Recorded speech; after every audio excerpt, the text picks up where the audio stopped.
What's up YouTube? It's VT from Mercenary Corruption. This is the first video of, well, a series I'm making, and it is going to be reviewing these plug-and-play type consoles,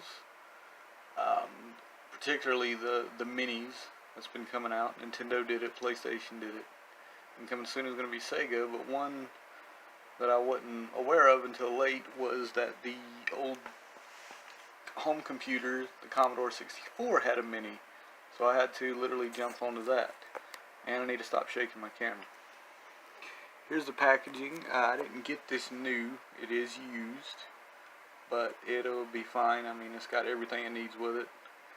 But basically, let's just jump right into unboxing this. This video I'm just going to cover this one, but I do have the PlayStation, the NES, and the SNES one. So those will be all separate videos in general.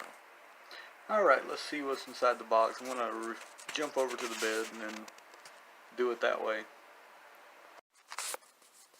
Alright, we're back over here. I'm on the bed now because I think it would be better lighting, and I think I have a lot more room to work with than the table over there. So, yeah. What do we have on the packaging? C64 Mini, 64 games, the world's best-selling home computer reborn. It was. Commodore was one of the top-selling. I think it did better in Europe. I'm honest to God, I'm not sure. But I know Commodore kind of, after a while, they flopped on their ass. So that's why you see it say the C64, not the Commodore 64, because Commodore is no longer around. What we got on the back? We have examples of titles that appear on here. It's mostly their games and stuff. Got like Boulder Dash, Focus. It's a very strange, very strange Focus. California Games, which I think that was also on the NES. Impossible Mission 2, Jumpman.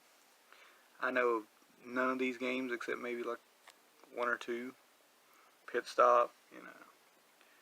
Speedball 2, you know, because you remember that one. Street Sports, Baseball, Summer Games 2. Temple of, and that trilogy. Winter Games, I guess they get the whole Winter Games, and Basic, like, yeah, Basic, see, it's not really a game, as it's just something, as soon as you load up the whole computer, that's what would pop up, is Basic. That was your startup. Here, of course, it's got HDMI support.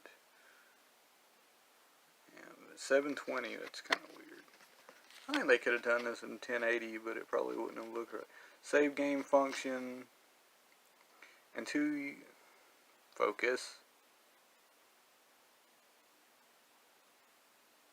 This thing is having the worst time focusing. Basically what it says is, there's 2 USB ports, plug in on a USB keyboard, and uses a home computer with C64 Basic, or add a second joystick for 2-player games. Which is strange because the original Commodore, or Commodore 64, if you were to use it, player 1's joystick would always be in port 2. Alright, so yes, this is just nothing more than the little opening cover thing. Nothing else to see, it's just a bunch of, make sure you know it's HDMI. This is all the languages you can get it in, the website, I mean, attention, please read the documentation. Yeah, you know, all the legal stuff basically that needs to be on all packaging.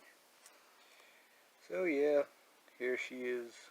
Here's the second layer of the box. If I'm not mistaken, I think it's just all the same thing. Yeah, it's basically all the same thing. So one thing that aggravates me is all the, like, I appreciate that they put tape on one side. Which side is it? Like I said, I didn't buy this brand new. This just like new is how it was put. There's a lot of tape on it, which I'm fine with it on that side, but on this side it was kind of annoying. I'm glad I was able to get it without destroying the packaging. So kind of points off to the seller on that, but I'm not complaining too much. I nitpick about things. That's just how it is. Well, as I said, it's the same stuff. There's less legal information on that, but there is a barcode. Alright, let's see what's inside, shall we? One thing I instantly like about this is trying to open it with one hand, for one thing. Okay, now we got it out of the box. That may be a jump cut. I don't know. Stuff out of the way there. Okay, yeah, this comes with a really nice blue packaging. It's coming up really nice on the camera. So, there's that.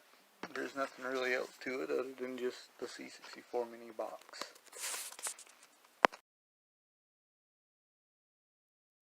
I kind of learned a lot about this little guy from him. This here is the Retro Reborn. There's nothing on the back of it. It's just basically promotional stuff. C6, if I can pick it up. Jeez. C64 Mini Quick Guide. Oh my god, it is based off a lot of the old books that these things used to come with. All the stuff that generally come through. Once again, we're reminded it uses HDMI. It's pretty amazing. I think that's about it in the box. So let's look at the units themselves. As you can see, the keyboard is useless. It's just there for decorations. However, they did talk about they might make a bigger version, or like a version that actually has a functional keyboard. I mean, I don't see why they couldn't keep it the same size to use it, because, I mean, I guess you could use it. I mean, at first I was thinking maybe it's better they don't, because maybe it'd be too small, but a friend of mine brought up the fact that, you know, we use smartphones, so, I mean, if we can touch those little tiny buttons, which aren't even buttons at all, why couldn't we be able to use a little keyboard like this? I mean, the only problem is they would have to put the secondary buttons on the keys themselves so we know what we're working with. On the back, yep, there's that embossed plastic, as 8Big Guy brought up. The European one actually has a silver sticker on the bottom. It's like a mock-up, like, vent. It's got its 4 legs. There's the HDMI port, a silver sticker of some sort, TM, the power cable, the micro USB power cable, and on the other side we have nothing. Again, we got the mock-up vents, and on the side we have 2 USB ports, which I assume is for the joysticks, and I guess that's the power button. Alright, and there's the power LED. Pretty much all there is to that. Oh yeah, and the logo, which used to say Commodore 64. Could have focus. Okay. C64 Mini, which it used to say Commodore 64.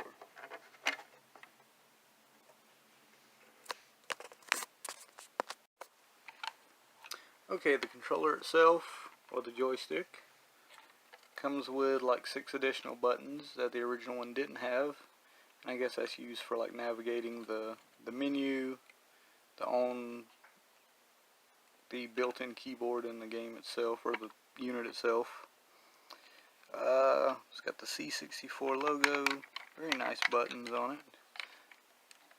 My only complaint is the joystick itself doesn't feel very nice, but I guess that was how the original one was. Now this little rolling bit here, I'm not really sure what that's all about. On the back of it, we get some focus. Sometimes I can't stand this. The C64 logo, all the legal stuff, and all the stuff that comes standard issue with like toys and games. It has 4 rubber feet. This one seems a little bit uneven, but it's not a big problem.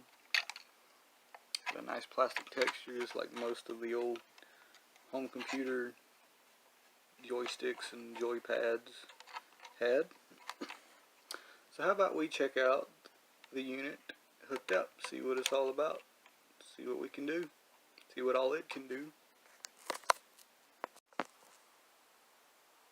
Alright, got everything hooked up. We got a nice little strobe effect going on because the way the blue screen is hitting the phone camera, I'm not really sure what's going on with that.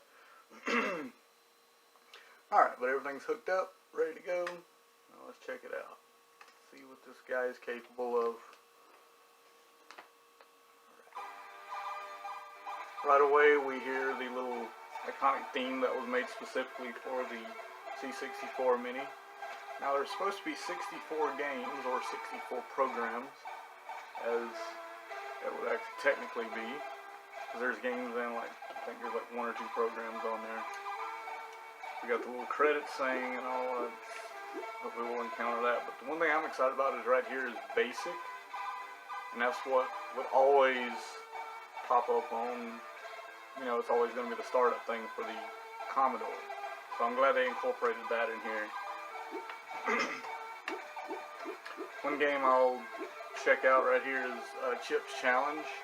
It was made for PC. There was like a prototype for the NES that never got released, but here's the Commodore version, or the Commodore 64 version, which I did not even know existed. So I guess we can check that out, and we might take a look at basic whenever we get to it. Alright, let's look at a little bit of Chip's Challenge, just see how well these games run. And also, it's like, got all these little extra options. But we'll check out Chip's Challenge real quick. We'll do like 1 or 2 of those. Matter of fact, I'll just do one. Whoa. That's a little bit loud. I have never seen this version of this game. Got a feeling it's going to be kind of difficult to control. So we'll check it out anyway. Melinda smiles, Chip. She says if you finish the challenge, you can join our computer club, the Bitbusters. This must be one hell of a club to be joining in order to have to go through all that. Chip has been a distant admirer of Melinda for a long time. Chip crunches his bag of pretzels and gulps. I'll do it. That's when you know shit gets real, when you crunch the bag of pretzels. I'll do it. Please enter the code. I don't know anything about code. Lesson 1, code BDHP.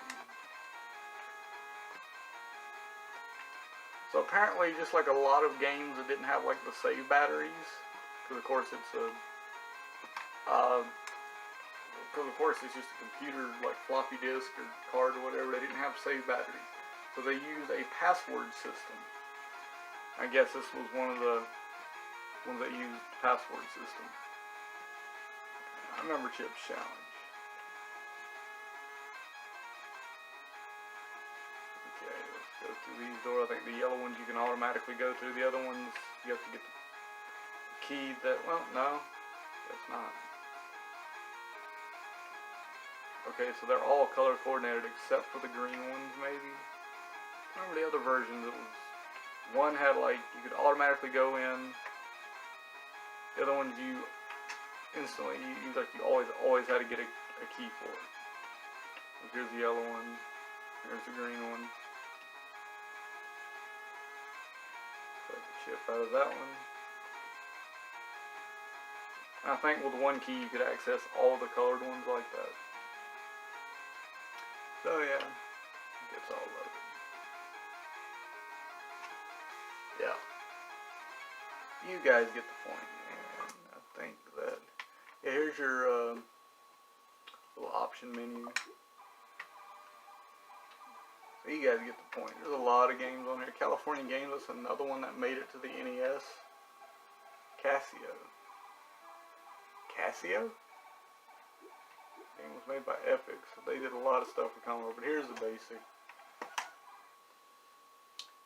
And apparently you can use a USB keyboard on this, which would be great. I hope they kind of do something like that for a later release of this. Okay, so I'm trying to remember, like, do I hit down here? Okay, virtual keyboard right here. So you can use that. Yep. This is just like the way the 8-bit guy had it and all. I would imagine this would be a pain in the ass to deal with, but yeah, here it is. Now let's type something in. Ah, does work like it. This is basically using a keyboard with a joystick. Oh my god. Let's see. Yep. Okay. Very nice. How do you space? Does this space? Saying like some kind of bracket. Oh, well, there's only one way to find out. Yep. That does it. That does do it. Sorry if y'all can't see like the bottom part of this, like the keyboard. I've got, the way my camera set up is kind of garbage. Yeah, let's see. I don't really want to mess with that, but you guys get the point of what's going on. It's an on-screen keyboard because, whoop, how do you backspace? Third.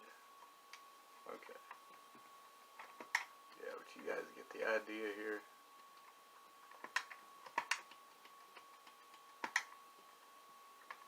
Yeah. There we go. Something of beauty. The first one is apparently enter. Syntax error. I feel like I'm using like one of those VTech computers, which I may have to get my hands on a couple of those and like we'll play around with that. But yeah, this is just basically, well, basically basic. Basically basic. It was what? It's like it was just a startup. You could put in codes and create your own little games. Like old gaming magazines would have like a whole slew of like different types of games you could actually create yourself and do. Now I'm pretty sure that would work on here, but like using this little on-screen keyboard, I would not want to waste my time. I would go fucking crazy, and I'm just not down to do that. I mean, you got all the other controls down here. It's like, it's not a bad little thing. I mean, for something at this company, I understand they're still perfecting this. And you know what? I have to give them a lot of credit. They're doing a great job with this. Minus the little nitpicks on things, it's not really a bad little unit. It's definitely worth the $40-something I spent on it. At retail price, it's like $50, probably no more than $60. I mean, hey, especially if you grew up with like the Commodore computers and, you know, just old computers in general, this is a good way to just relive those days, man. Just, you know, enjoy yourself again. Especially if you remember like a lot of the games from this. Me, I don't, because I didn't grow up with these. But I have a love for like old computers. I didn't grow up with them, but I was aware of them. My uncle was big in it. So anyways, enough of my jabbering and carrying on. So I mean, that's pretty much it. That's the Commodore 64 Mini, or the C64 Mini. Yep. So, and I know for a lot of people that grew up probably knows this sound,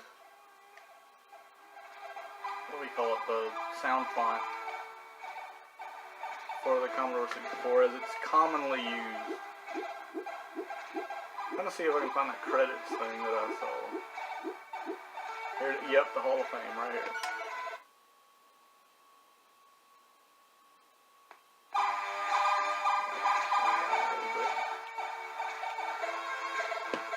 Let it play that for a few minutes and then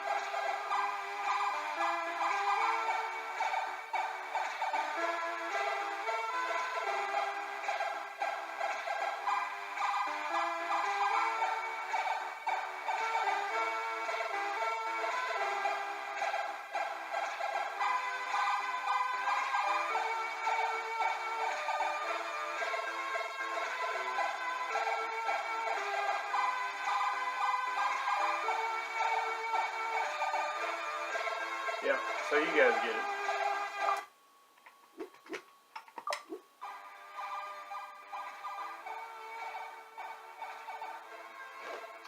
Alright guys, that's going to do it for me in this review. Hope you guys enjoyed it. If you guys are interested in this, you guys should totally check out those people's website. I'll put a link to it in the description. And, well, like I said, that's pretty much it for me. Alright, I'm out.